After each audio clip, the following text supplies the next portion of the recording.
As a leadership coach, I've heard of countless stories about bad bosses, managers who, as far as their team are concerned, are disempowering, frustrating, and just can't cut it. They would often call them toxic. According to Gallup, 75% of people leave their boss, their manager, and not their job and their organization.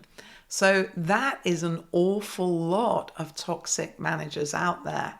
Or are they? In this video, I'm going to explain the traits of a bad manager and why they may not be good at their job. And then, if you're in the situation of having a bad boss, what you can do about it. Importantly, should you stay or should you go? Hello, my name is Helen Bryant. I'm a leadership coach, and here on YouTube, I share weekly lessons for managers, actionable advice and strategies to help you accelerate your leadership skills, achieve your career goals, and importantly, be a brilliant leader. And definitely, in this case, not a bad boss. Now, I've trained many managers over the years, and they'd go on a spectrum, I think, between brilliant, good, bad, and just a few absolutely bloody awful, who could be, I suppose, called toxic. And that's why I've developed the toxicometer, so that we can start to work out that are these people really bad, or are they just actually a bit ineffective? Because I have a defense of managers, and that is most managers are not trained in how to lead. People get promotion on the back of being a successful individual contributor, and then they need to manage and lead other people. And this is a fundamentally different skill set to what got them promoted in the first place. And then they are not trained. In fact, Gallup did a survey that found out that 82% of managers have received no training. Now, we wouldn't do that with an accountant, would we?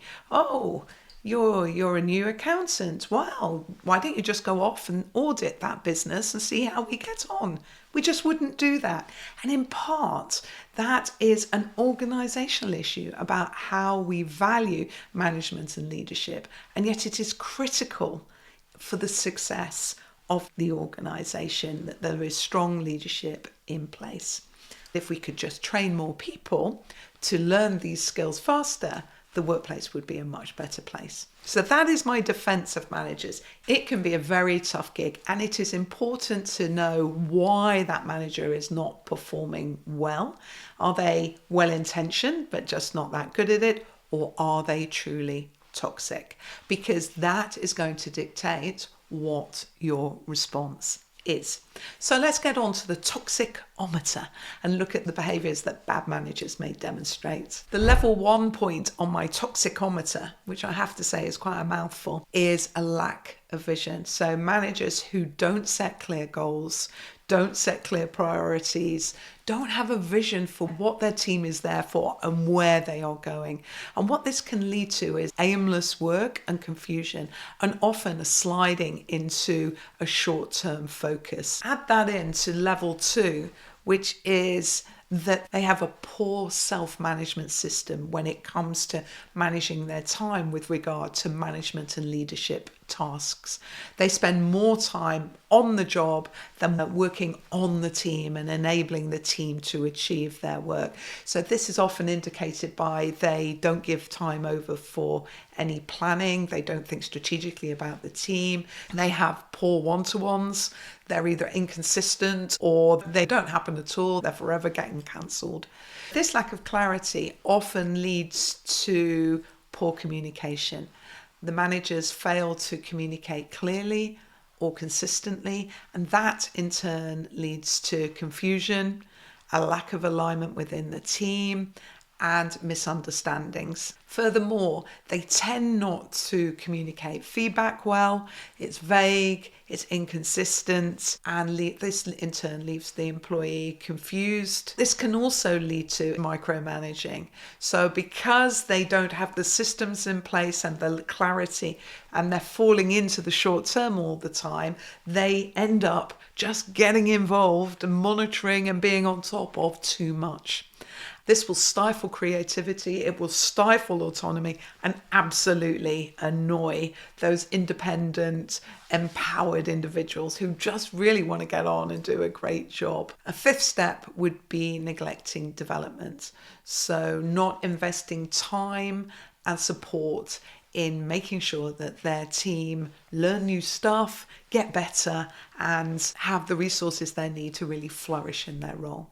Now, importantly, these first 5 measures on the toxicometer are all trainable. I have seen many managers learn the skills that go with these 5 areas and just flourish as managers as they become clear in their role and develop the skills that allow them to do that. But the toxicometer goes deeper than that. There are 5 more behaviours that bad managers can demonstrate. The first is the lack of empathy. They show a lack of concern for the people in their team and what they may be feeling or what they may be going through. They're just not interested. They just don't ask about that important aspect of their lives. The next is they can avoid responsibility. Poor managers can blame others for their mistakes rather than taking accountability for them. And at its worst, they can be absolutely dishonest. They may play favourites in their team, so the people who are in with them and then the people who aren't, which breeds distrust and weakens the team's ability to work well together. They can be inflexible and not willing to explore new ways of doing things. It's like their way or the highway. They're not interested in new ideas. And again, this reduces the creativity in the team. Finally, they can be unreliable. They just don't follow through and do what they said they were going to do in their commitments. All of these just break trust. Now, is this person toxic? Well, maybe. What's interesting about these 5 behaviours is that they really could be as a result of fear. That manager knows they're out of their depth, and the fear is generating the negative behaviours that they may be demonstrating. The thing that sets a toxic manager apart from a weak manager is they are someone who consistently exhibits harmful behaviours towards others that negatively impact the mental health, the productivity, and the overall well-being of the team. So this brings us to you and what you can do if you're experiencing this. Coaching someone some time ago, and they were a senior manager within a business, and there was a new VP had come, and she was having a torrid old time with this new VP. They wanted to do everything completely differently. She was telling me all about it. And I asked her, have you spoken to them about how you feel? And there was a pause. And then she said, no. And this is an important thing about your relationship when it's your manager. They have power over you. And sometimes that power can make us put distance between them and us. And because we're nervous about confronting that person about a topic because they have power, we become quite passive. Might talk to everybody else about it, but not them.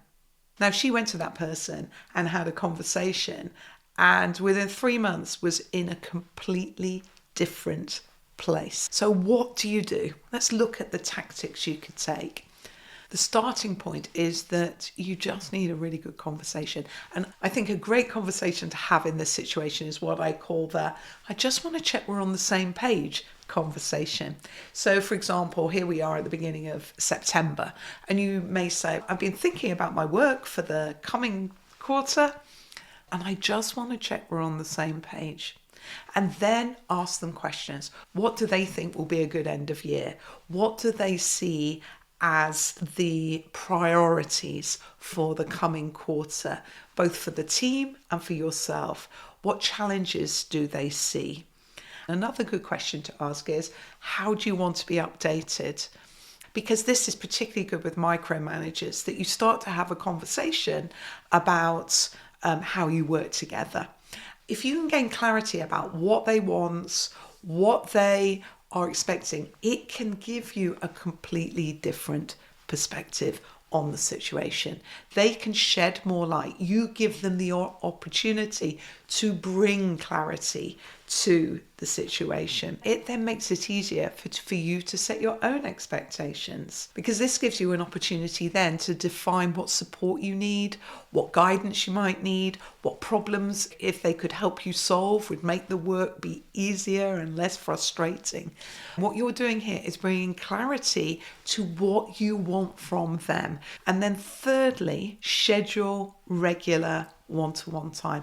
Don't wait for your manager to see the magic light of the wonder of one-to-ones.